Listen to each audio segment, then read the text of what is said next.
Hi friends, ലാൽസീസ് world YouTube ചാനലിലേക്ക് എല്ലാവർക്കും സ്വാഗതം.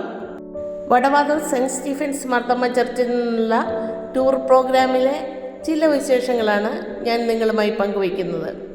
രാവിലെ 6 മണിക്ക് തന്നെ ഒരു ബസ്സിലും ഒരു ട്രാവലറുമായി ഞങ്ങൾ യാത്ര തിരിച്ചു. വളരെ ആഘോഷമായിട്ട് തന്നെയാണ് ഞങ്ങൾ പോകുന്നത്. പല പ്രായത്തിലുള്ള ആൾക്കാർ ഞങ്ങളുടെ കൂടെയുണ്ട്. കൊച്ചുകുട്ടികളുൾപ്പെടെ നല്ല പ്രായമുള്ളവർ വരെ ഞങ്ങളുടെ കൂടെയുണ്ട്. യാത്രയിൽ വണ്ടിയിലെ പാട്ടും ലൈറ്റും എല്ലാമായി വളരെ കളർഫുള്ളാണ് ഞങ്ങളുടെ യാത്ര. ഈ കൊച്ചു ജീവിതത്തിൽ അപൂർവമായി കിട്ടുന്നതാണ് ഈ നിമിഷങ്ങളൊക്കെ. സ്ഥലങ്ങൾ കാണുക എന്നതിൽ കവിഞ്ഞ് എല്ലാവരും ഒന്നിച്ച് പോവുക എന്നുള്ളതായിരുന്നു ഏറെ സന്തോഷകരം. 8 മണിയോടെ ഞങ്ങൾ സുശീല ചേച്ചിയുടെ ചായക്കടയിൽ കയറി ബ്രേക്ക്ഫാസ്റ്റ് കഴിച്ചു. സുശീല ചേച്ചിയുടെ ചായക്കട എന്ന് പറയുന്ന കടയുടെ പേരാണ്.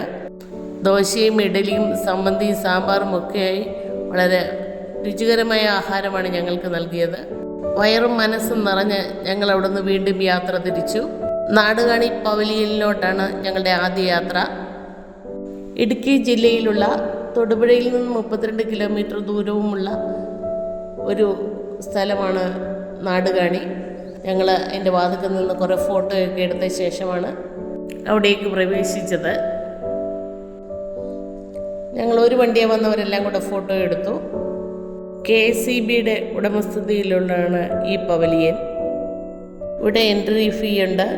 25 രൂപ മുതിർന്നവർക്കും 10 രൂപ ചെറിയ കുട്ടികൾക്കും. ഒരു 2 നില കെട്ടിടമാണ് ഈ പവലിയൻ. നാടുകാണി എന്ന പേര് തന്നെ അന്വർത്ഥമാക്കുന്ന രീതിയിലാണ് ഇവിടുത്തെ കാഴ്ചകളൊക്കെ. ഇതിൻ്റെ മുകളിൽ കയറി നിന്നാൽ ഈ നാട് മുഴുവൻ കാണാം എന്ന് തന്നെ പറയാം. അതിമനോഹരമായ കാഴ്ചകളാണ്. പക്ഷേ ഞങ്ങൾ രാവിലെ എത്തിയതുകൊണ്ട് അല്പം മഞ്ഞ് മൂടി കിടക്കുകയാണ്. എന്നാലും നല്ല ഭംഗിയാണ്. മൂലമറ്റം പവർ ഹൗസ് ഇവിടെ നിന്ന് കാണാം. അതുപോലെ തന്നെ മൂലമറ്റം പട്ടണം, മലകൾ, അരുവികൾ, ഇടുക്കി ഡാം, തൊടുപുഴ മുഴുവൻ തന്നെ കാണാം.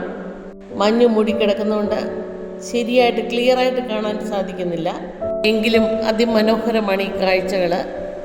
വാക്കുകളാൽ വർണ്ണിക്കാവുന്നതിനേക്കാൾ ഭംഗിയാണ് ഈ കാഴ്ചകളൊക്കെയും.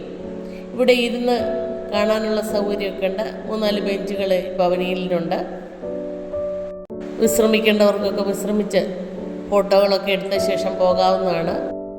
മലകളും മഞ്ഞും പൂക്കളും കാറ്റും എല്ലാമായി പ്രകൃതി നല്ല അണിഞ്ഞൊരുങ്ങി ഞങ്ങളെ സ്വീകരിക്കാൻ നിൽക്കുകയാണോ എന്ന് ഞാൻ സംശയിച്ചു പോയി. ദൈവം എന്ത് മനോഹരമായിട്ടാണ് ഈ ഭൂമി സൃഷ്ടിച്ചിരിക്കുന്നത്. തൊടുപുഴയിൽ നിന്ന് 32 കിലോമീറ്ററും കോട്ടയത്തു നിന്ന് ഏകദേശം 48 കിലോമീറ്റർ മാത്രമേ ദൂരമുള്ളൂ. തൊടുപുഴയിൽ നിന്ന് ഇടുക്കിക്ക് പോകുന്നവർക്ക് ഇത് കയറി കാണാവുന്നതാണ്. ഞങ്ങൾ ഗ്രൂപ്പ് ഫോട്ടോയൊക്കെ എടുത്തു. അവിടെ നിന്ന് എന്നും സൂക്ഷിച്ചു വെക്കാനായി അതിമനോഹരമായ ചിത്രങ്ങളൊക്കെ ഞങ്ങളുടെ ക്യാമറയിൽ മൊബൈലിൽ ഞങ്ങൾ പകർത്തി. ഇതിനോട് ചേർന്ന് തന്നെ ഒരു ചിൽഡ്രൻസ് പാർക്കുമുണ്ട്. അവിടെ കുട്ടികൾക്കും ഒക്കെ കളിക്കാവുന്നതാണ്.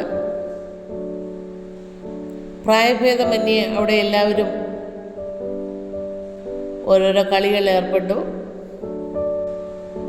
ചിലർ ഊഞ്ഞാലാടുകയും ഫോട്ടോകൾ എടുക്കുകയും ബെഞ്ചുകളിലിരുന്ന് വിശ്രമിക്കുകയൊക്കെ ചെയ്തു. പരസ്പരം പരിചയപ്പെടാനും ഒന്നിച്ച് നിന്ന് ഗ്രൂപ്പായിട്ട് ഫോട്ടോ എടുക്കാനും എല്ലാം ഈ യാത്ര കൊണ്ട് നമുക്ക് സാധിക്കുന്നുണ്ട്.